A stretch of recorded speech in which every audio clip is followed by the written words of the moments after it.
Hello, thank you for joining us. This is Platform. I'm Ruth Aguele. The current condition of power supply in the country has continued to raise concerns, although efforts are on to ensure sustainable power supply, to enhance economic progress and the overall growth of the nation.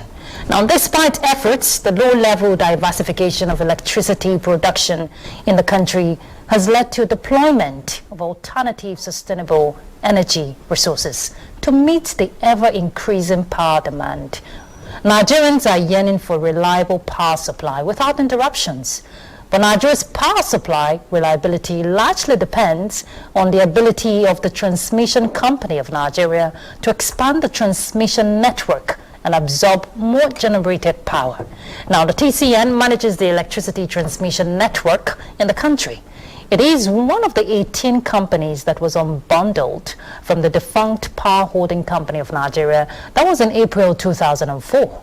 It was incorporated in November 2005 and was issued a transmission license that was on July 1st, 2006.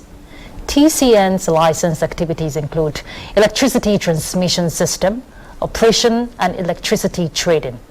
The TCN coordinates the nation's electricity transmission network that you're aware of now, feeding the national power grid.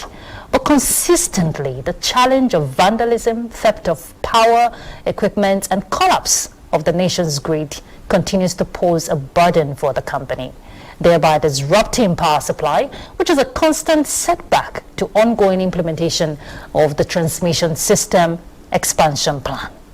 So how much effort is the Transmission Company of Nigeria making to ensure bulk transmission of electricity despite lingering challenges? Well, on Platform today, we'll be looking at grid stability, expansion, and challenges. And our guest is Mr. Ali Bukar Ahmed. He's the General Manager, Regulations and Compliance, Transmission Company of Nigeria. Thank you so much for joining us, Mr. Thank you. I'm very glad to be with you. It's our pleasure.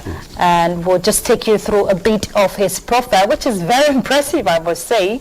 Ali Bukar Ahmed, presently, I told you he's the General Manager, Regulations and Compliance with TCN. He has more than 25 years of experience in research, technical maintenance, and electricity market regulation through implementation and compliance audit of the grid code, market rules, technical, commercial procedures, court orders, and directives.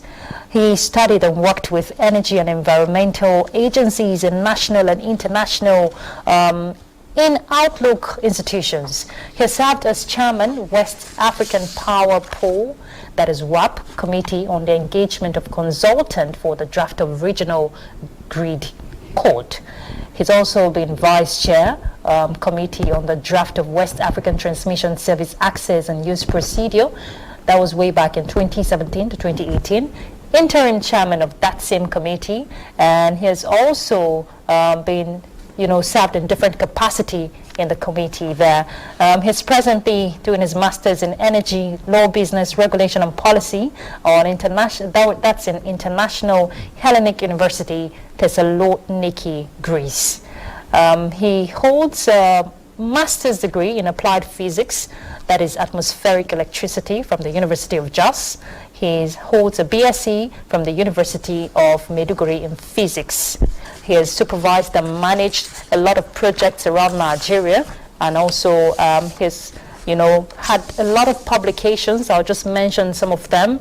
The 5th World Environmental Education Conference workshop, supporting international changes for environmental and sustainability in universities, 5th World Environmental Education Conference workshop. I think I'll leave it there. It's very impressive, I must say. We could go on and on with your profile. Thank you so much for joining us once again. All right, we have a panelist, on Platform as usual, but this time around we have our power correspondent, Joshua Ojito. Joshua, how's the power sector? The power sector is doing well. All right, thank you so much for stabilizing. Thank you for that. Mr. Ahmed will answer all of that questions. So, Mr. Ahmed, we're looking at grid stability, expansion, and challenges. Every time we get to hear the national grid has collapsed, some persons, just for the benefit of people who don't really understand, because Nigerians have high expectations when it comes to power supply. It is very critical. So break it down, what is this national grid all about that we get to hear it has collapsed or it's, been fixed again? What is it? Thank you very much. I think this is a very important question, and I'm glad you asked this question. Electric power grid is actually a system of connected equipment and facilities from the generation point and to the point of consumption. All those equipments and facilities connected together to deliver electricity from where it is generated is what is called a grid system, an electricity system. Okay, very direct explanation there. Now, there are plans, to align with the Electricity Act of 2023. Yeah. There are plans to restructure the TCN into two entities. We had that from the Minister of Power recently. What are these plans actually? So if you allow me, let me just go back to 2000, before the unbundling of the format NEPA. There were a lot of problems then. By 2000, the transmission and technical losses plus commercial losses were about 50% of the total power generation. And the installed capacity at that time was 5,906. Now, the generated capacity, the highest generation then was about 2,900 megawatt. Now, those were the problems that actually prompted the unbundling of the power sector. So we did what we call vertical and horizontal integration. Vertical integration, separating generation from distribution from transmission company of Nigeria. It was the very basic thing to do because, one, you have to actually decouple the what is called in electricity market the competitive part of the grid and then the regulated part of the grid. The competitive part of the grid is actually generation and distribution, while the regulated part of the grid is the transmission system. So it's actually to pave way for electricity market competition in the market. And now, by decoupling the three, you have to decouple three things. You decouple account, you decouple legal structures, and then the responsibilities. Is actually by decoupling account, you are actually avoiding cross subsidization. So you will not be able, with all the three together, you may not be able to know where your weaknesses are. If you have weaknesses, for example, in generation, you can actually dip in, bring out some changes, put it in transmission or distribution company. So I've said this because if we understand this, then we will understand why we are having challenges. And why the restructuring is important. Exactly. Okay. Now, when it was restructured, at present, at least from what was actually approved by the Commission, Nigerian Electricity Regulatory Commission, as today compared to 2000, in place of 9 generation stations, we have 29 generation stations, which shows an improvement. That's what I wanted to say. 20 generation stations in the country, from 9 to 29. And the total length of 330 kV transmission line was put at 5,000, according to the electricity power policy that was signed by Dr. Olusegun Agagu in 2000. Now, as of today, we have 5,530, which recorded an increase of about 530 kilometers. Then at 132 kV level, we recorded 6,000 in 2000, and as today, the total length of 132 transmission kV line was put just last month by Nigeria Electricity Regulatory Commission at 6,800 kilometers, which shows an increase of about 800 kilometers in the country. But by 2000, the access to electricity by Nigerians was put at only 36%. Today, access to electricity is about 52% in the country. But why causing all this problem? You know, I told you, the electricity grid starts from the generation facility or equipment to the distribution facility up to the point where the customers will actually extract electricity from the grid.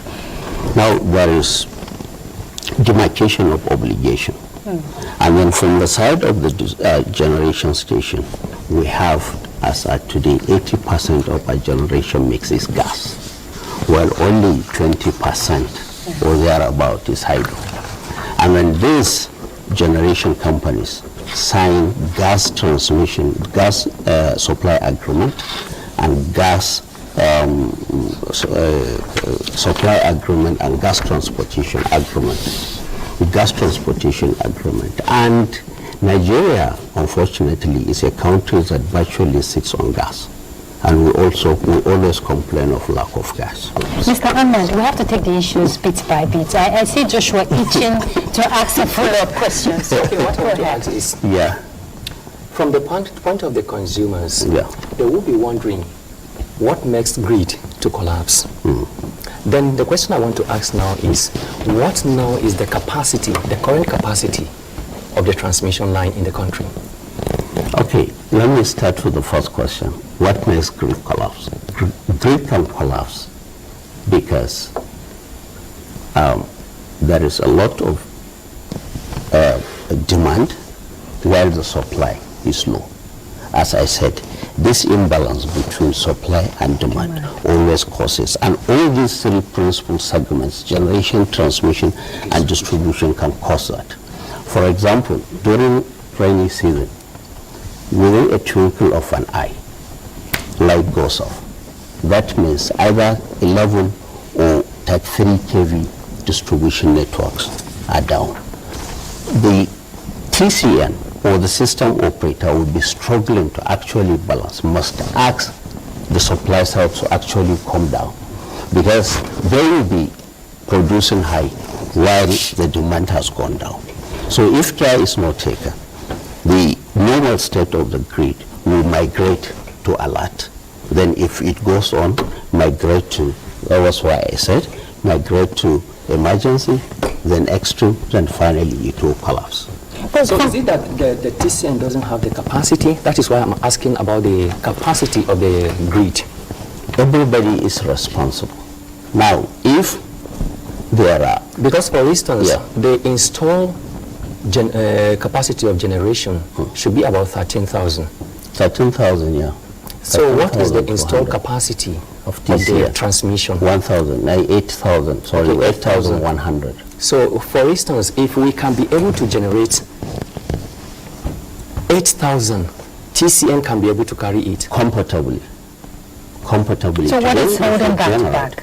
So there is a mismatch between, now we have 13,100 or 13,200 installed capacity. Then we have the capacity of TCN as at today at 8,100. But the distribution network, as at last stress test is what actually gives the maximum capacity of the distribution company was put at 5,500. So the distribution company is much less than the transmission. The transmission is much less than the generation. But what may interest you is that there has never been any time a generation was made and TCN was not able to to win that capacity. And also, I don't think I don't think of recent whether we have ever generated even up to 6,000 as a nation. No. Maximum 5,000. And now it's hovering between either 4,000 or even 3,000. Yeah, exactly. 4,800, 4,500. Then in this case, if you can now generate 3,000 or 4,000, and which the distribution capacity is up to 5,000, then and the transmission capacity is up to 8,000, and what we are generating is 4,000, let's say 4,000 or 4,005, then what should be the problem? Since already the capacity of the transmission and even the capacity of the distribution can be able to accommodate the 4,000 megawatts. Yes. So what should be the problem that is leading to the insistent grid collapse? That is if there is supply of gas to actually meet that quantity. That is if there is no rain to actually thrift those distribution companies. And secondly, our grid is tilted one side in the sense that 90% of our generation stations are in the south. Now you have to transport them all the way to Abuja, to Maiduguri, to the nearest, for example, Kano, where I come from, which is a major load center. The nearest generation station to Kano is actually Shiroro. Yes. And that means that is where we have a lot of transmission losses. You talk about transmitting the electricity. There's this notion by consumers that all power generated are being transported or evacuated to NCC in Osogbo. So what is the linkage between NCC in Osogbo and how power is being transported? Okay, fine. NCC is a brain of the grid. It sees everywhere, what comes from everywhere. And we'll be able to tell you, okay, we need you to act this way, act that way, act this way. They are not actually moving. The electrons are flying everywhere within the transmission lines, but they direct them. You go up, pick more, reduce less, do that, close that, open that. That is what they do. Okay, and there's been calls for the decentralization of the national grid to regional, regional grids that are interconnected. And you kept hammering on the shortfall of gas supply in the thermal stations. Yes, what is responsible for this shortfall of the gas supply? And why are we still over-dependent on the national grid? Why haven't the transmission company heed to the call of the decentralization? Okay, I don't know how to answer this. In the first place, TCN is not responsible for gas supply. Okay. I told you where there are three major components: generation, transmission, and distribution. And even within the transmission system, the generation system, this 80% generation companies are responsible for seeking their own gas. And I said they must have signed gas transportation agreement and then gas supply agreement with some sort of gas suppliers and transporters. And government has assured through MBED, which is about to go the single buyer, to actually be providing some subsidies sort of on the gas. So what happens between the generators and the MBED, I may not tell sincerely. But you need that in terms of, the bulk power available to the transmission. So when you're seeing the problem coming from a particular end, you should go back to the root cause of it, right? You're in charge of regulation and, of course, compliance. So there is this demarcation of responsibility, as I've said. So we should know that is why you're able to place responsibilities on people and be able to sanction whoever is responsible for that. So whatever is committed within the distribution network, rest with the distribution network. Whatever is committed within the transmission network, rest with it. However, we are supposed to work together. That was what I was going to say. This electricity is supposed to be generated at 50 Hertz. And each and every component of this grid has a responsibility to maintain that 50 Hertz. And equipment must be in place to actually maintain that up to the last point of consumption. So is there a deficit in terms of equipment, the infrastructure required? Yeah, sometimes the deficit is much more than more than the equipment that can contain actually the shortage, and that's what brings. That was why I tried to explain the different states of the grid. If you lose maybe 1 to units in generation station, the system may migrate from just normal state to just an alert. You start seeing alarms. And when two, if it's cascaded, you cannot help it. It has to go. A lot of people have come out to say the ordinary Nigeria there doesn't understand, okay, this whole technicalities you're trying to break down. Sometimes you hear people just say, why are we overloading the national grid? You understand? Okay, so I think that answer has been provided in the Nigeria Electricity Act 2023. Definitely we are going to have ICTs, independent transmission companies. We are going to have independent transmission operators. Okay. We are going to have independent electricity distribution network owners and independent electricity distribution network operators. We are going to have that. And then it has paved way also for state governments to actually design their own electricity market, rather their own transmission lines, okay, distribution systems and all that. So it makes it easy now. Of course. All right, Joshua. So still talking about grid stability. Yeah. What is the role of SCADA system and spinning reserve in stabilizing the grid? Okay, that is what is called an ancillary service. Ancillary service is any service that can be rendered to improve the security and the reliability of the grid. And that spinning reserve is one of them. The spinning reserve is actually a reserve of sort of a capacity that will be reserved apart from actually the overall demand. So whenever you lose 2 or 3 generators, you can actually bring in that. Do we have that in this country? No, it's 0. And why? There are a lot of process. It needs to be actually offered by the generators. It needs to be procured by the system operator and then approved. The system must be approved by the Electricity Regulatory Commission. But is there any move for us to have spinning reserve, considering the insistent cases of grid collapse in the country? We've been asking for that. It's actually going to be part of the problem, part of the solution of grid collapse, unfortunately. But then TCN, by its license, cannot generate, cannot transmit, and cannot even be a trader. We can only wheel electricity, transmit electricity from wherever it is generated to wherever it's going to be distributed. What about the SCADA system? Do we have? Yeah, the SCADA system we have, but from the actually what was ratified by the Commission at 330 level, the SCADA system is about 30%. At 132 level, it's about 50%. Last year, as if the World Bank signed, there's this procurement process that is ongoing for the SCADA system, procurement of SCADA system by the TCN. How far so far with that? Yeah, it has gone far. We've finished all the procurement processes and we'll start.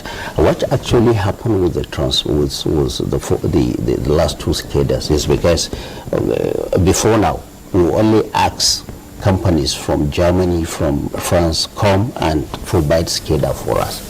We don't give them specifications. The topology of our own grid is different from their own topology. So they'll just come and give us a SCADA that cannot work. But this time around, we said, okay, we identified what the problem is. We sat down with them, tell them this is the topology. Our own grid is radial. We don't have ring. We don't have this. We don't have that. And then we are going to use only one vendor. Before we have several vendors, 2, 3, 4, and which maybe they may not handshake. We must have adequate gas and water to generate electricity, and then we must then solve the problem of some transmission bottlenecks, like congestion in the southwest. I told you we have concentration of this in the axis of Port Harcourt and those lines cannot actually overcut comfortably the generation that is coming. There is actually a problem of plan. I said there are so many things that are involved. First, we need to restructure the grid. Secondly, there must be available gas at all times. Then we have to also restructure the distribution network. The infrastructure, the distribution network actually need improvement. Okay, Mr. Ahmed, and we're presently in dry season, so I want to see where your challenge is coming from, because you're not getting that water supply that reaches out to the hydro station. But the plan before now was that whenever we have available water, so we use the hydros more, and then whenever the water goes down, so we'll always use the thermal stations more. But unfortunately this time around, the problem we're facing right now is that there is no water and there is no gas. Okay, so let's talk about collaboration, investment plans. Now, since you're already identifying, they said when you know your problems, then you nip it in the bud, right?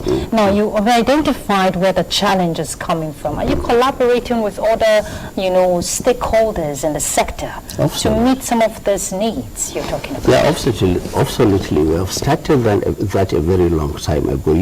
There are a lot of provisions in the industry documents, the grid code, the market rules. You just have to collaborate.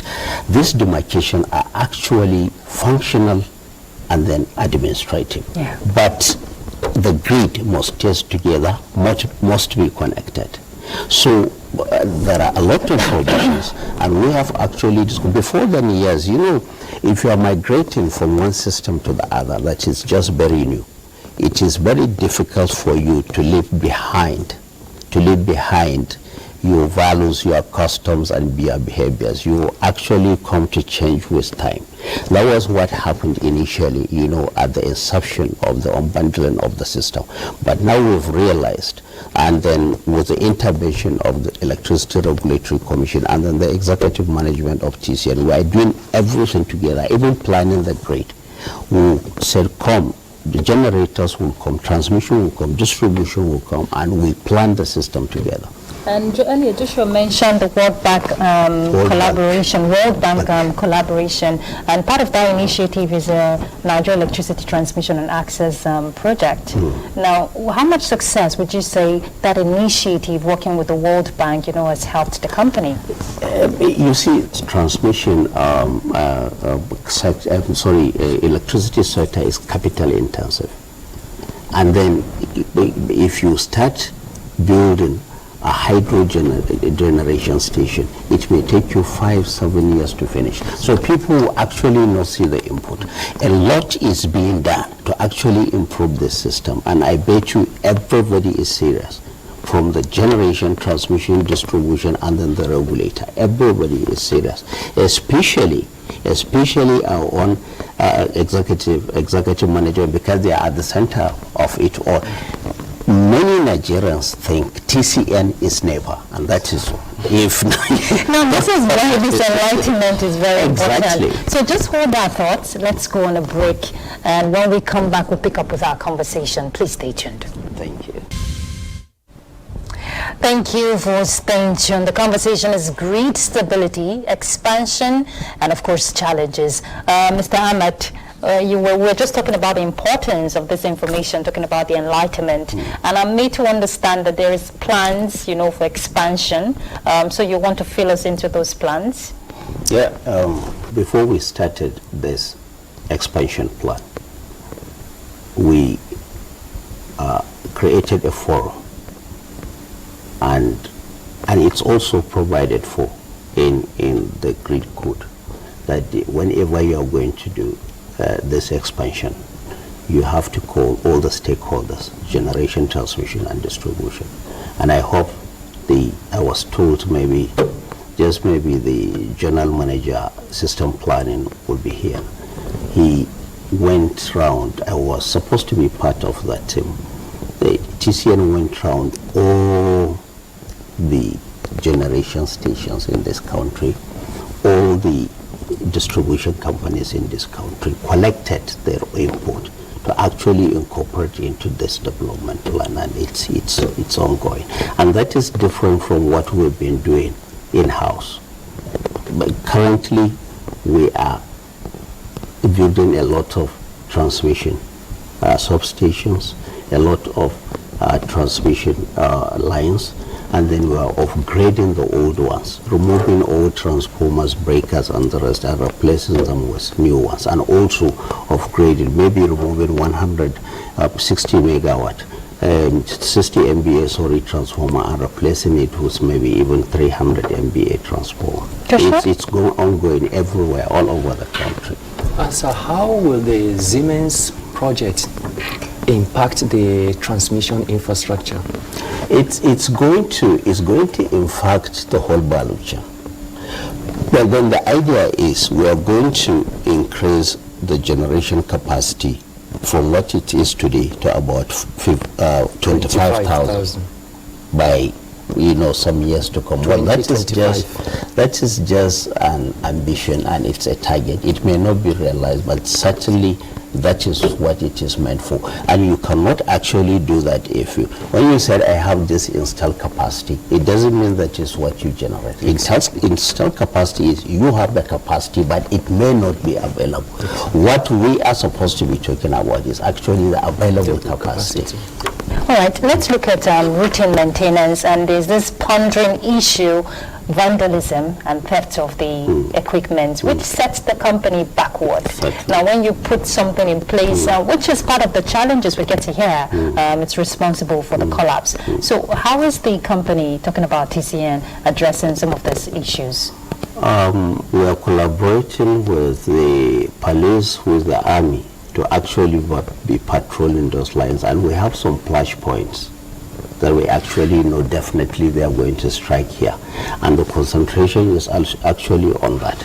But in places like between Bauchi, Maiduguri, and the rest, you cannot but actually use the army all the time, and that means a lot of money which is out of our budget, unfortunately. So that's because recently we saw the Just Bauchi. Beside those flashpoints, what other measures, because it requires stringent measures, you're spending capital putting this infrastructure out there. For me, I don't know, but I think there is just nothing you can do about it. We have about, I've told you, 530 plus 6,800 kilometers of network, and they are all in the bushes. You cannot go and put gas on each and every transmission tower. It's not possible. So in this case, TCN is actually powerless, definitely. But we can't just leave, Joshua, I know you want to pick up with that, but for clarification, because every time we hear the same report, now you've just about the whole theft and vandalism. Now you painted a picture of this, where these towers are situated in the bush. Yeah. So are you going to adopt international best practice, part of your investment plan or collaboration with international bodies, to see or look for a way where you can, barricade the whole tower or something, come up with an innovative means of protecting these assets? See, it has been thought of, but definitely it's good. We've started discussing that way back, maybe 2015 or so. You cannot use drone. You cannot use cameras. You cannot use anything. Okay, let's say you have cameras everywhere. It's not actually the detection that matters. It's actually how to prevent it. Yes. So once you have cameras placed everywhere, then how do you defend? You see the vandals vandalizing your equipment. What do you do? Have heart attack? What? So what do you do? In this case, it's a huge tax for TCN, yes. So, but how is TCN collaborating with communities and state governments? Also, that some of this infrastructure are in villages, just like you said. So, how is TCN collaborating with some of these communities, especially for identified flashpoints? There are two words here. For those that just go gun down the lines, gun down, or maybe bomb the towers, to the best of my knowledge, we don't have any collaboration. But there are those that will go and dismember the tower members, sell these parts to the public. So we've done a lot. We have collaborated with, I don't know what you call them, the people that sell second-hand materials. We go to maybe steel rolling mills again. We actually collaborated. We went to each and every town where that type of vandalism happened in the past. So we actually appointed 2 or 3 people, work with, I don't know what you call them, there's a community vigilance. Yes. And they have some of our numbers. If they see a suspicious person, they should actually call. And then in places like Abuja, Mina, Kano, and Lagos, we actually have the assurance of those people that are dealing with that type of parts of our tour members to actually, whenever they see somebody with it, because you cannot find that type of metal anywhere but from our network. So they will actually call our attention, and we have prosecuted, I think, 5 or 6 people in Abuja here through that collaboration. So I think to some extent, if you can sustain the partnership, it should work. Of course, it's increasing, but yeah, you know, for those that bomb, but there is nothing you can do about that. So what about at the state level, like Joshua said, the efforts state governments are making to ensure that these assets in their respective states are guarded? Are you getting any form of positive synergy from their end? I think the best solution is to actually improve the security system of the country. Because that's where the state governors. These are not in anywhere where you see any habitant there. I said they are in the bushes. So how do you do it? What I'm trying to say that these towers are situated in states. So have you built any form of synergy, moving forward to ensure that state governors also throw their weight on it and not just leave the burden for TCN? For those that are in the towns and villages, yes. And we don't have problem with that much. Where we have problem is those that are 50, 30, 60, 70 kilometers in the bushes. Those that are where we have problems. No efforts. We've been thinking of what to do. We have been thinking about wherever you have this problem, I challenge you, anywhere in the world, you cannot contain it. Even in the United States, in South Africa, in Uganda, wherever you have this type of problem, you cannot contain it. The best solution is to address the overall security system of the country, and then you are done.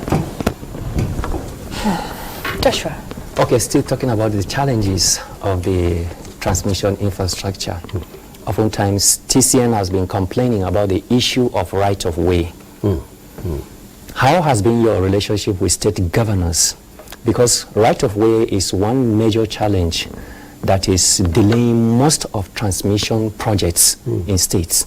I remember recently when we went to Kano, that was the complaint that delayed the completion of the substation in Kano. So what is TCN doing in terms of collaboration with state governors on this issue of right-of-ways? Yeah, we've done a lot. There are state governors which I will not call names. They have even supported us, give us subsidies for that. And some state governors will say, okay, we know the value of land here, so let us actually negotiate with these people, and TCN will go and pay. We have done pretty much in case of, in terms of the right-of-way. We have received a lot of cooperation and, help from the state government. The only problem we have is in the southeast.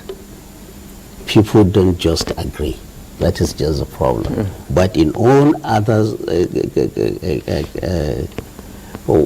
the geopolitical zone of the country, about 5, southwest, southeast, northwest, northeast, we don't have problem with that. We are receiving maximum cooperation from the state governors.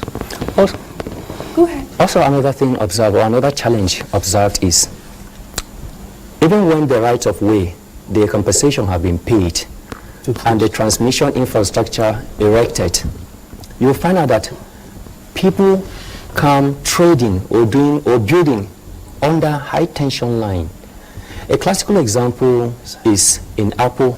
When we inspected with NEMSA last week, And on a high tension line, people are transacting. And they told us that they have been in the business there, the traders there, that they have been there for 20 years. And this is a right of way that must have been paid for by the TCN. Yeah. So in this case, what does TCN do? We've actually organized groups and committees.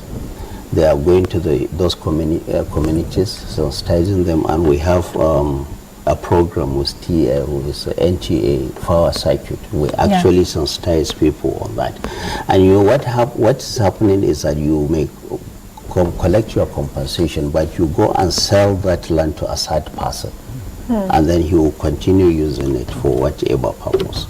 And there is a lot of sensitization going on in the communities that we have those problems, and we hope it's going to be solved. Is there no penalty? The penalty is like in some places, we first go and destroy whatever structure that is there. That is just the first thing. So we even want you to come and complain, so that we just report you to the police.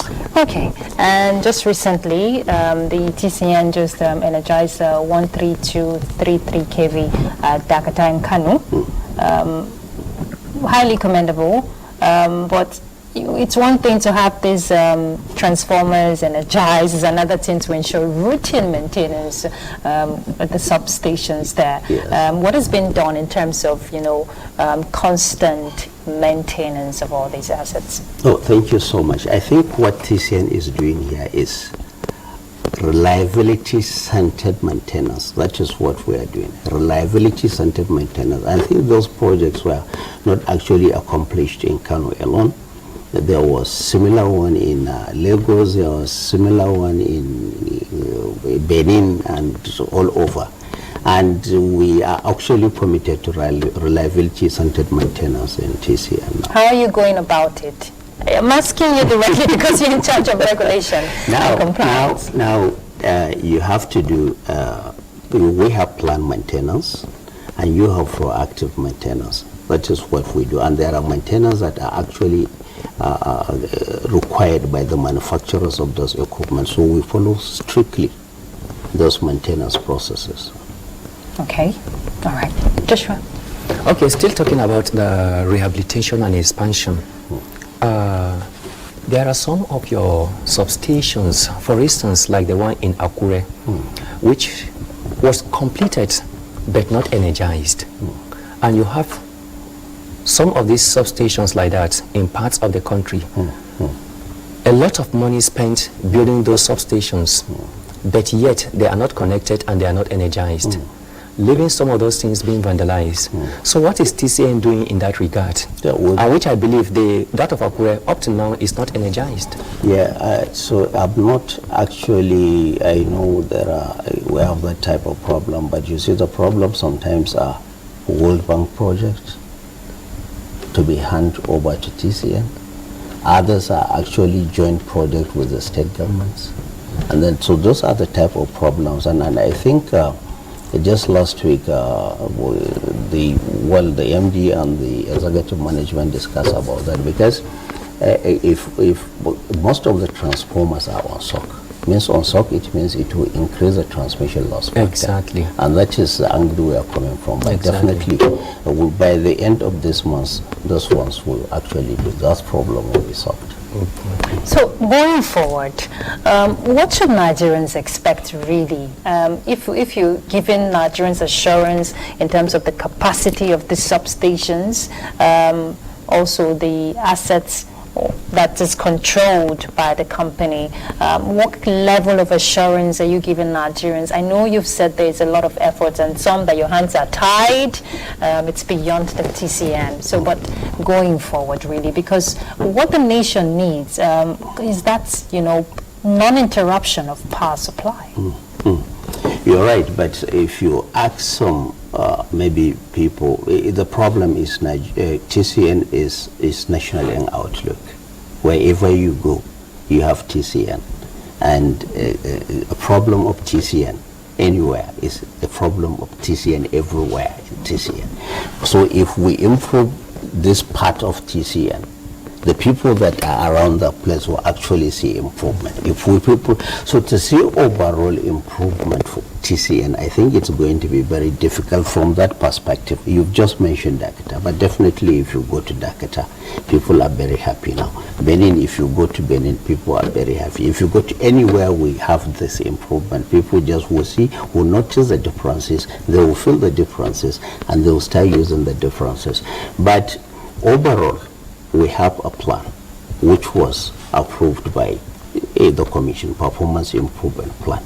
And there was, even before then, there was a plan by the present MD that will be commissioning either a substation or transmission line every month from the second quarter of this year.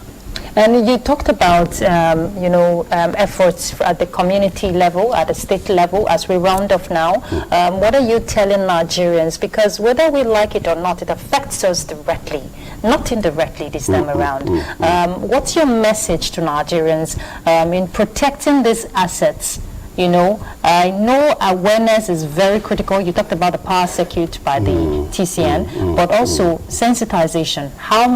How dogged are you going to go forward to push to ensure that the sensitization goes to the nook and crannies where the substations are situated? We've invested a lot in sensitization. If you go to Kano, there will be sensitizing people in Hausa because there are a lot of people that understand English. So we're actually using the indigenous languages, the indigenous media, you understand, and then the indigenous people to actually sensitize people on this, because those assets are their own assets. If they are touched, they will first be touched before TCN. We may not even know, and it's very dangerous. Sometimes when you go and touch, it will affect a lot of people before we feel the pinch first. The community will feel the pinch. So we're actually attacking that problem from that direction. And I want a final word from you, assurance for that constant power supply to ensure the transmission level at your end. I know it's a chain, but from your end, what's the assurance you're giving Nigerians? I'm very optimistic. You see, we don't have much problem in TCN. It's anything that will say, okay, 3 of us are supposed to do this job. You're supposed to start first. I do it second, and he does.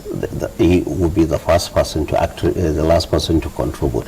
Your weaknesses will definitely affect my own input. So, but then, as I said, we are working together. We are not going to apportion blame on anybody. I think failure of electricity system is failure of generators, transmitters, and then distributors. We are working day and night to make sure that the electricity is constant. Electricity is actually qualitative in this country and is accessible. And the Commission, I'm sorry to say, they are doing also very well to make sure that we are doing what we are supposed to do. All right, we wish you the very best, Mr. Ali Bukar Ahmed, General Manager, Regulations and Compliance, Transmission Company of Nigeria. I want to thank you very much for coming on platform. We wish the company, that's the TCN, all the best, and we hope that they continue to play their own part of the bargain to ensure that Nigerians keep smiling. Thank you so much. I promise you. All right. Thank you so much. Joshua Ojito, our own power man in NTA.